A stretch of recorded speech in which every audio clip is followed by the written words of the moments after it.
Paano nga ba mag-appeal kung sakali man na naka-X ang content monetization policy sa in-stream ads? Kahit hindi nyo pa po na-unlock ang 60k minutes views at 5,000 followers, ay mas maganda na gawin nyo na po to para mas maagang maayos po ang inyong eligibility sa in-stream ads. Syempre, bago nyo gawin to, mas maganda i-review nyo muna lahat ng inyong mga post at kung okay na, gawin nyo lang to. I-click nyo po itong tatlong tuldok, and then click po itong share profile, click po yung copy link, and then back po kayo. Punta po kayo sa inyong dashboard. Punta po kayo sa inyong profile recommendation. Click nyo yung monetization. Screenshot nyo po ito.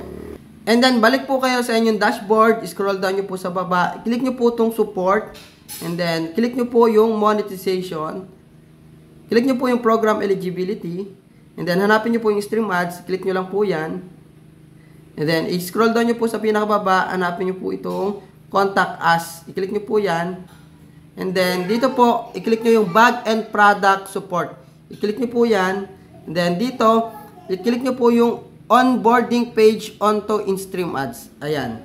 Okay? And then, i-paste nyo po dito yung link ng inyong profile or page. I-type nyo lang po yan sa description. And then, scroll down nyo lamang po dito. Click choose file. Ilagay nyo lamang po yung screenshot ng inyong profile recommendation na walang violation. And then, click nyo na po yung send button. Okay?